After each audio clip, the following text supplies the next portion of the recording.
मित्र, तुम तो इतनी जी तोड़ मेहनत करते हो, फिर भी अपने परिवार का भरण पोषण नहीं कर पा रहे हो, क्या बात है? अरे भाई, मैं तुम्हें क्या बताऊं। मैं मेहनत तो बहुत करता हूँ, लेकिन जितनी मैं मेहनत करता हूँ उतना अनाज मुझे नहीं मिल पाता। क्या करूं भाई, इतने ही अनाज में मुझे घर का सारा खर्च उठाना पड़ता है। अब तुम ही बताओ मित्र, मैं क्या करूं। मेरे भाई, तुम चिंता मत करो, मैं राजा साहब से बात करता हूँ। महाराज तुम्हें काम पर जरूर रख लेंगे।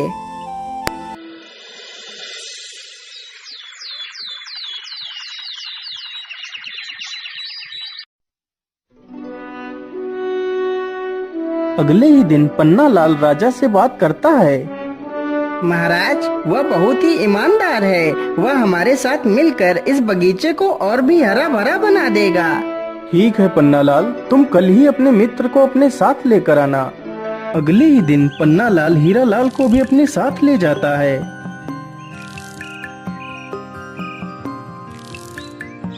हीरालाल, तुम्हें अपने मित्र के साथ मिलकर इस बगीचे की देखभाल करनी है।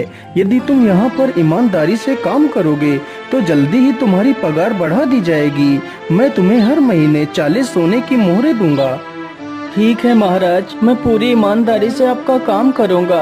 महाराज, आपका बहुत बहुत धन्यवाद जो आपने मुझे इस काबिल समझा।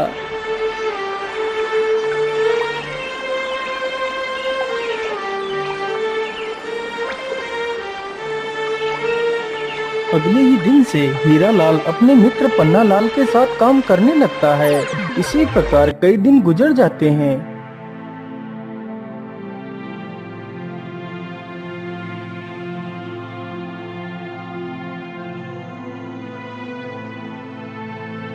अरे पन्नालाल, आज तुम्हें क्या हुआ?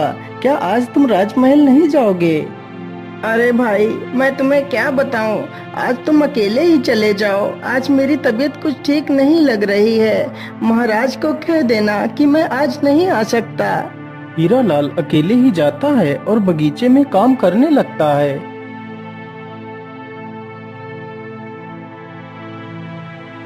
अरे हीरालाल, आज तुम अकेले ही बगीचे में काम कर रहे हो। आज पन्नालाल नहीं आया, क्या बात है? महाराज, आज पन्नालाल की तबीयत ठीक नहीं है, इसलिए वह काम पर नहीं आया है। अच्छा, कोई बात नहीं, तुम आराम से काम करो। हीरालाल, आज तुम इस स्थान पर एक वृक्ष लगा देना। ठीक है महाराज, मैं अभी थोड़ी देर में ही वृक्ष लगा दूंगा। हीरालाल की ये बात सुनकर राजा वहाँ से चला जाता है। मैंने फूलों को तो पानी दे दिया है, चलो अब इस स्थान पर एक गड्ढा खोद कर एक वृक्ष लगा देता हूँ। इतना सोचकर हीरालाल गड्ढा खोदने लगता है। कुछ देर गड्ढा खोदने के बाद अचानक हीरालाल के फावड़े में कोई वस्तु टकराती है। अरे ये क्या? ये आवाज किस चीज की थी? मुझे लगता है यहाँ पर कोई वस्तु जरूर है। मैं ऐसा करता हूँ, जल्दी से इस स्थान को खोद देता हूँ। हीरालाल जल्दी से उस स्थान को खोद देता है। अरे वाह, ये तो एक संदूक है। जरूर इसमें कोई कीमती वस्तु होगी। चलो मैं इसे खोलकर देखता हूँ। हीरालाल जैसे ही संदूक को खोलता है तो देखता है, अरे वाह, यह संदूक तो सोने की मोहरों से भरा हुआ है। चलो मैं जल्दी से इस संदूक की खबर राजा को दे देता हूँ। महाराज जल्दी चलिए, बगीचे में कोई पुराना संदूक निकला है।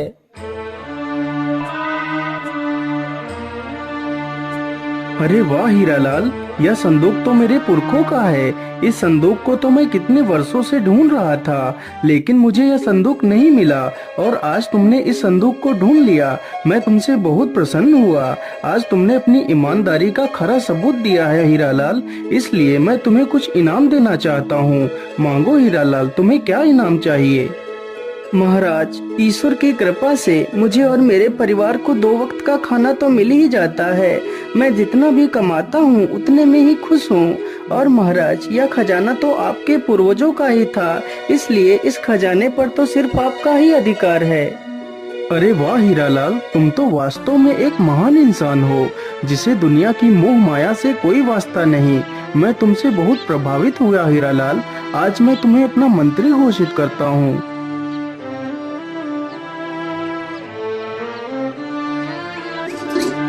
अगले ही दिन से हीरालाल मंत्री बन जाता है।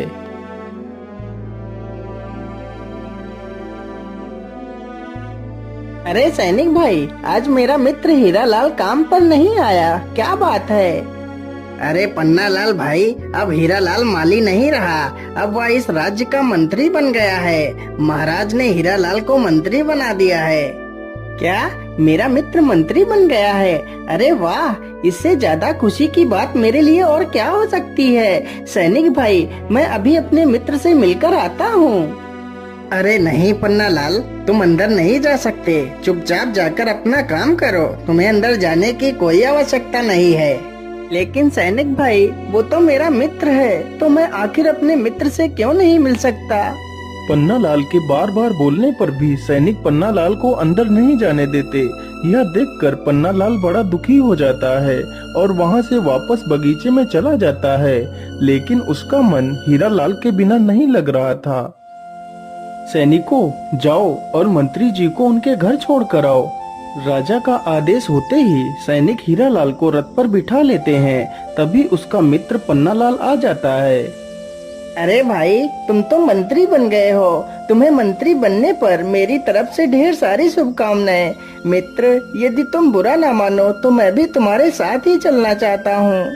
नहीं पन्नालाल, आप मंत्री जी के साथ नहीं जा सकते, यह रथ सिर्फ महाराज और मंत्री के लिए है, इस रथ पर तुम नहीं बैठ सकते। ये बात सुनकर पन्नालाल और भी ज्यादा दुखी हो जाता है। पन्नालाल को दुखी देखकर हीरालाल भी दुखी हो जाता है। सैनिक तुरंत ही हीरालाल को वहां से लेकर चले जाते हैं।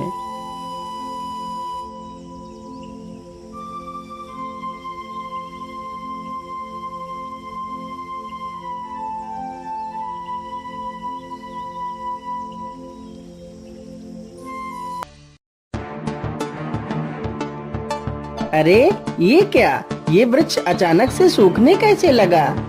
देखते ही देखते पूरा वृक्ष कुछ ही पलों में सूख जाता है।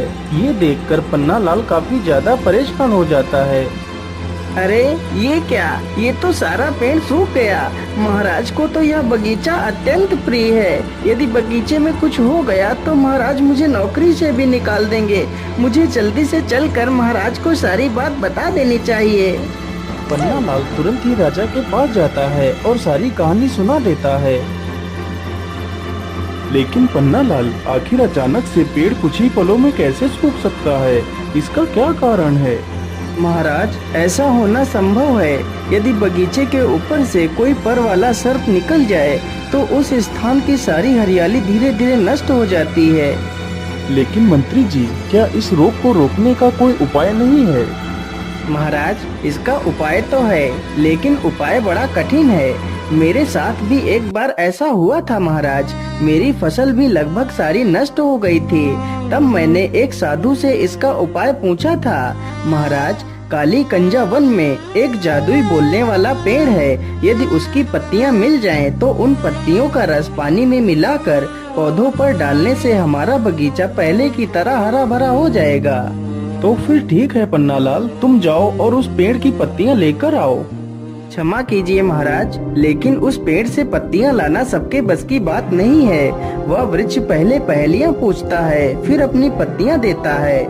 तो इसमें और भी अच्छी बात है, आखिर मैं भी देखूं पन्नालाल कितना बुद्धिमान है। महाराज, यदि आपकी आज्ञा हो तो मैं भी पन्नालाल के साथ जाना चाहता हूँ। नहीं मंत्री जी, यह छोटे मोटे कार्य तो हमारे नौकर भी कर सकते हैं, तुम्हें वहां जाने की कोई आवश्यकता नहीं। राजा इतना कहकर पन्नालाल को अकेले ही पत्तियां लेने के लिए भेज देता है, लेकिन हीरालाल अपने मित्र के लिए बहुत ही चिंतित था। पन्नालाल उस पेड़ को ढूंढते ढूंढते उसी काली कंजा वन में पहुंच जाता है।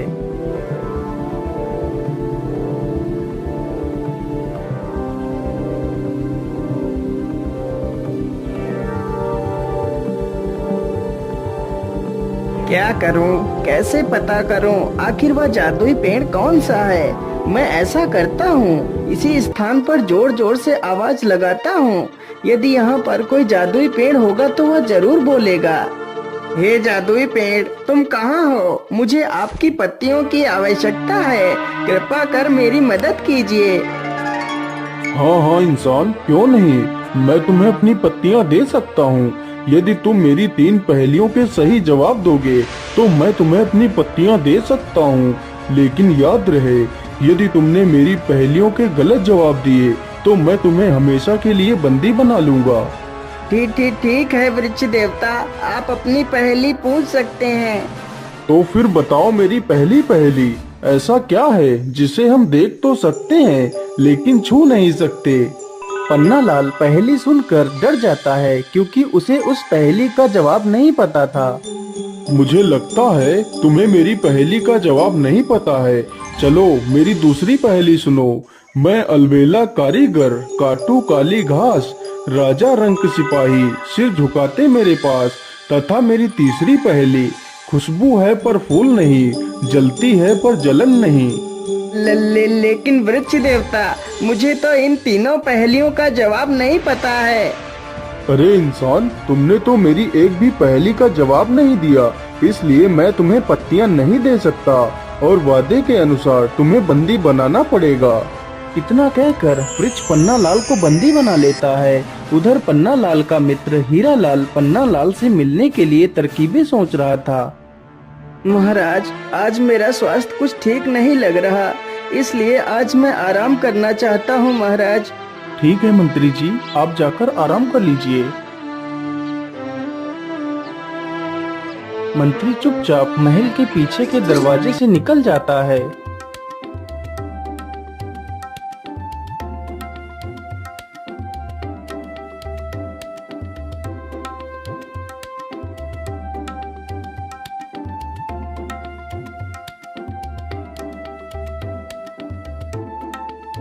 हीरा लाल उसी जादुई पेड़ के पास पहुंचकर देखता है कि उसका मित्र पेड़ पर ही बंदी बनकर एक पिंजरे में बंद है।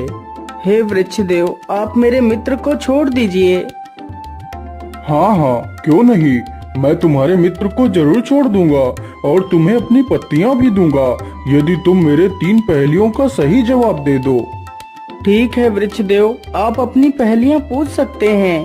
तो फिर बताओ मेरी पहली पहेली, ऐसा क्या है जिसे हम देख तो सकते हैं लेकिन छू नहीं सकते? हे वृक्ष देव, इसका सही जवाब स्वप्न है। इंसान सपना तो देख सकता है लेकिन उसे छू नहीं सकता। हाँ हाँ, बिल्कुल सही जवाब। मेरी दूसरी पहेली सुनो। मैं अलबेला कारीगर, काटू काली घास, राजा रंक सिपाही, सिर झुकाते मेरे पास। हे वृक्ष देव, इसका सही जवाब नाई है। नाई के पास हर किसी को अपना सिर झुकाकर ही बाल कटवाने पड़ते हैं। अरे वाह वाह, तुम तो कितने बुद्धिमान हो। अब मेरी तीसरी और आखिरी पहेली सुनो। खुशबू है पर फूल नहीं, जलती है पर जलन नहीं। हे वृक्ष देव, इसका सही जवाब अगरबत्ती है। अरे वाह वाह, तुम तो वास्तव में बुद्धि का प्रतीक हो। मैं तुमसे अत्यंत प्रसन्न हूँ, इसलिए मैं तुम्हारे मित्र को आजाद करता हूँ और तुम्हें अपनी दिव्य पत्तियाँ भी देता हूँ। वृक्ष तुरंत ही उसके मित्र को आजाद कर देता है।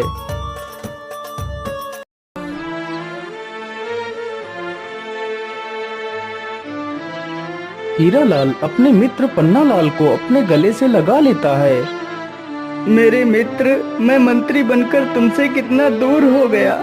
मुझे मंत्री नहीं बनना है। पहले तो हम साथ में ही रहते थे, साथ में ही काम करते थे, लेकिन अब तो तुमसे मिलना भी मुश्किल हो जाता है।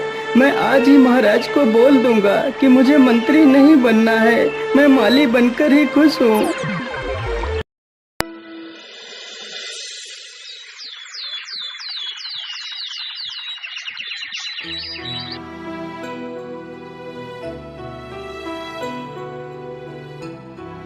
लेकिन मंत्री जी, आप मंत्री क्यों नहीं बनना चाहते? इस पद के लिए तो लोग पागल हो जाते हैं, लेकिन तुम ऐसा क्यों करना चाहते हो? महाराज, मैं मंत्री बनकर अपने मित्र को खोना नहीं चाहता। यदि मैं आज उस वृक्ष के पास नहीं जाता तो मेरा मित्र वापस लौटकर कभी नहीं आ पाता। मैं मंत्री बनकर अपने मित्र से पूरी तरह अलग हो चुका हूँ। अब मैं अपने मित्र को नहीं खोना चाहता, इसलिए मैं मंत्री नहीं बनना चाहता महाराज। मुझे एक माली बनकर ही रहना है। हीरा लाल की ये सारी बातें सुनकर राजा भी भावुक हो जाता है। वाह हीरालाल वाह, तुम तो नाम के ही नहीं बल्कि सच में एक हीरे हो। मैं तुम्हारी मित्रता को प्रणाम करता हूँ। आज से तुम हमेशा अपने मित्र के साथ ही रहोगे। इस प्रकार हीरालाल और पन्नालाल फिर से दोनों साथ में ही काम करने लगते हैं।